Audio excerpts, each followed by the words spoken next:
Hi, welcome. It's good to have everyone here. Great turnout. Thank you so much. What a great illustration of Atlanta's desire to host the world's largest and most passionate sporting event, and to have a great turnout from our media. So thank you all for coming out today and for welcoming our special guests from FIFA, Victor Montagliani, CONCACAF President and FIFA Vice President, as well as Colin Smith, Chief Tournaments and Events Officer for FIFA. Before we hand off to them, I want to give a special thanks to our partners at A&B Sports and Entertainment, the Atlanta United and Mercedes-Benz Stadium, for hosting us today in a first-class way. Great to have Steve Cannon, Darren Eels, and Dietmar Exler here today joining us as special guests. They'll be available to you to speak with you after we are done up here. So before I hand off to Victor and Colin for their remarks, I just want to give a little background as to our road in this journey to host the 2026 FIFA World Cup and the background to this site visit. Our journey began as a community back in 2017. And so as we continue down this process to host the world's largest sporting event here, we very look forward to the opportunity of engaging our community with the FIFA delegation as we've begun so today. This is an event that we really want to add to our long history of hosting major sporting events here. And we look forward to that opportunity as we continue throughout the day. We've hit the halfway point. We've had a good, productive day so far. We just got done talking about our hosting capabilities and our history and ways that we will embrace the event. And now look forward to touring some of the world-class venues that we offer in this stadium, training facilities, and Fan Fest locations. We believe, because of what Atlanta United have done to turn Georgia into a soccer state, and the ability that we have to really welcome in an organized way and provide a ready-to-host community to FIFA that will provide their teams, the fans, and the media for the event an unforgettable experience. And we hope that Victor and Colin, when you go back and move on to the next city, you'll look back at Atlanta as a partner and ready to work with you. So with that, I'm going to turn it over to Victor for his comments. Victor? Thanks, Dan. Good morning to Atlanta. Good morning to you all. It's a real pleasure being back in Atlanta, back in this beautiful stadium. And obviously, we know that Atlanta has now become a real football city, as in the real football that is played globally. I see Darren smiling there. But I think it's a testament, I think, to the commitment by Arthur Blank and his family to my sport in terms of what really has been done here in this city for the sport of soccer. Obviously, we're here to do our due diligence with respect to the candidacy of Atlanta as a city, obviously as a stadium. We know the stadium has held many events in the past, and I was actually fortunate enough to be here for the Super Bowl. And so I know we all know what the capabilities are, but I think we still and Colin and his team. Colin is leading our team with respect to doing that due diligence.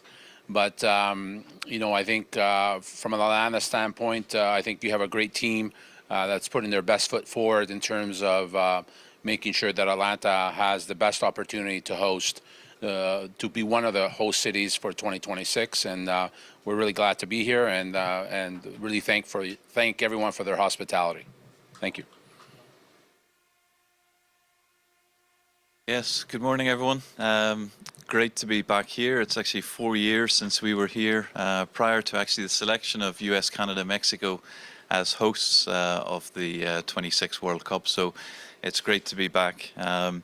Obviously, we would have hoped to have been here sooner than now, but we had to delay our plans due to COVID. And I'd like to thank Dan and the team for all the hard work. And we've had many workshops and meetings via Zoom. And so it's great to actually be here in person and to sit around the table and discuss the plans that Atlanta has and how the World Cup would benefit Atlanta and how Atlanta could host matches here. So what we're looking at when we come is really all areas of tournament organization, be it obviously the magnificent stadium here, also transport links, sustainability, city infrastructure, accommodation, training sites. So basically we look at all the different areas that are important to each of our stakeholders to ensure that everyone has that magical experience at the World Cup, whether you're a player, whether you're a broadcaster, media, sponsor, guest, fans. That's what we're here to do. So we have 6 more stops on this tour, and we have another tour in October and one in November, and then that would complete the sites, with hopefully finalizing the selection of the cities beginning of next year. So thanks again. It's great to be here. All right, with that, we'll open it to questions. If you'll raise your hand, we'll get you a microphone. Please please identify yourself with your outlet and let us know who your question's directed toward. We'll start with Doug over here. Doug Roberts from the Atlanta Journal-Constitution. It's nice to see y'all and hope you're well. From what you've seen so far from your research and your in-person sites, what differentiates Atlanta from some of the previous sites that you've already seen or have done your research on? Yeah, look, I think, what's great about the World Cup is, and all the host cities of a World Cup, they're all unique. So every city brings hosting the World Cup. And that's what we look at. So Atlanta, a long history of events, fantastic stadium here, obviously, and we'll discuss that more in the afternoon. We need to transform the pitch surface from the artificial into a absolute world-class grass turf pitch, which can live in the environment of a closed or semi-closed, if the roof's open, environment for a long period of time. So each city, that's what we're doing. We're gathering the information. We're looking at the FanFest locations, looking at the accommodation, looking at the transport links, looking at the stadium, and then we'll put all that together and work out the jigsaw puzzle of what's the best mix of venues then to host the final tournament.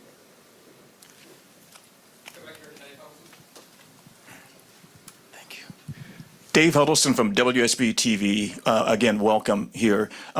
Because you have to switch out the grass or the turf to grass, how much of a concern is that for you all? And Dan, if you can also talk to the economic impact of something like this to our economy and to the city of Atlanta. So switching out the turf is not a concern. There's lots of technology that exists these days. We just need to get it right, and we have experts on our side. And we're working with multiple third-party companies and consultants as well. And obviously we'll share all that knowledge with Atlanta as well in terms of coming up with the best plan forward. So that's not a concern. Technology is there. Capability is there. It just needs the proper planning, care, and timeline to do it properly. Hi, Dave. Just to answer your question on the impact. So we're looking at it both economically and from the community standpoint. We have not done any projections on it because we haven't hosted the event in the past, but there are studies out there that show it's several $100 million as a projection. It all really depends on the number of matches that a city hosts. If you take, for example, the Super Bowl, which was a 10-day event period, that was several $100 million for one event. The FIFA World Cup is 30-plus days as an event period with multiple matches. So it's certainly, we think, north of that. We don't know the exact number yet because we haven't hosted it. We will do a study. If we are granted the right to host it, we'll do a study during the event and then come up with that at some point in time following the event. But I can tell you it's significant when you have a global event for a long period of time with visitors from all over the world. And then you also have the legacy and the community impact of things that maybe we are able to create in the community that go beyond just economics. Thank you. Over here to Paul. Yeah. Hi, Paul Newberry from Associated Press for whoever wants to answer. With Montreal dropping out, is it safe to assume now that 11 U.S. cities are now in the mix out of the 17 finalists? Is that where things stand? I guess the Canadians got to answer that one, right? I can answer it in French too if you want, since you're talking about Montreal. No, the one there was an MOU signed when we did the bid, and I was obviously part of the bid. And now, after we won the bid, I got traded back to FIFA, and now I'm on this side. But there's never a stipulation of exactly how many we're going to have in each country. And the unique thing about the United bid, it's also going to be a United World Cup. So it's not a U.S. only, Canada only, and Mexico only. It is actually a United World Cup with cities that are going to be venues for games. And so, that's going to be part of our due diligence as well, in terms of, where the city's going to be, how many there are going to be. So it's not written in stone that, so many are going to get 2 or 3, and these ones are going to get 10 or 11. So, at the end of the day, we're going to make the best decision for the World Cup itself, whatever that number may be.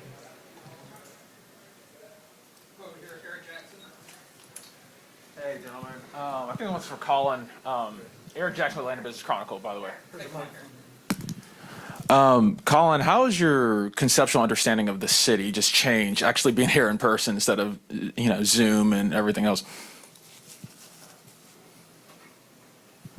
I think it's just reinforced the compact footprint, especially around the stadium, with the locations next to the stadium, obviously convention center as well.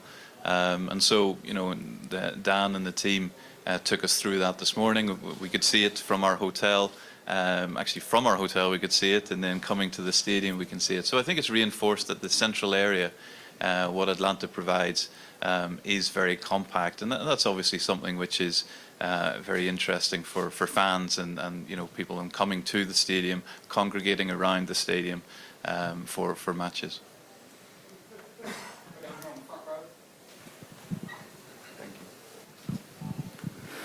Good afternoon, Felipe Cardenas with The Athletic. This is for Victor. Actually, if you want to answer as well, Colin. Is Atlanta actually bidding for specific matches? And at what point does that become part of the process? Is there a possibility if Atlanta becomes a host city, could they eventually host perhaps a World Cup semifinal? When is that part determined? Yeah, no, the bid is not for any specific games. And so what happens is we will first, as part of the process, when we get to the part of selecting, you go from a candidate city to now becoming an official host city. There's also another group that is actually not here with us that is working on a match schedule at FIFA. Once we have the match schedule, then that all gets put together, and then that's when we decide on those games. All right.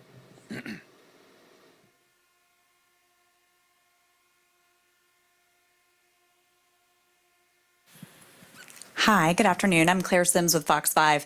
Obviously, this is something that we in Atlanta haven't done before. So would you guys mind just kind of pitching Atlanta on why we should want to host a World Cup? I mean, obviously, we all in this room understand the importance, but this is an international event. Yeah, I think the best story I can give you for that is I was speaking to an NFL owner who will remain nameless. It wasn't Arthur, by the way. And I was talking to him about the Super Bowl, and I said, how many people watch a Super Bowl? And he says, about 100 million globally, or 100 and a bit. So that's great. I said, when we have the draw for the World Cup, which is ping pong balls in a glass bowl, and some, legend of the game pulling it out and saying USA versus Poland in Group A, that's about 2 to 3 times the Super Bowl. So that's just to pull balls out of a glass bowl. So that's not even the games or the World Cup. So, from a worldwide event, and you're talking about the United States of America, which is a world leader in many, many ways. Atlanta being a major city in the United States, I'm not sure how else to answer that question. I think it answers itself, quite honestly.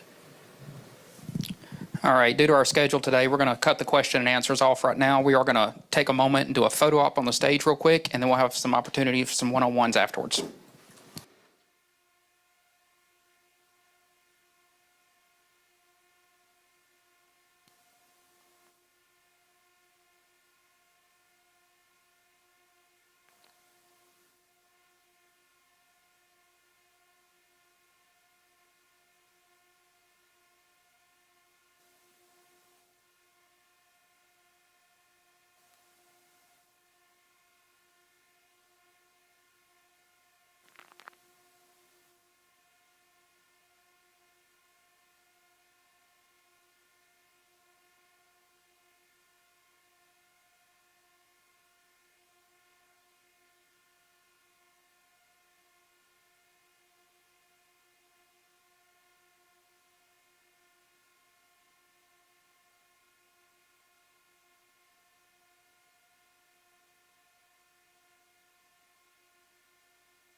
Yep. Anyone interested with one-on-ones with either Darren Ills or Steve Cannon, we'll make those available at this time.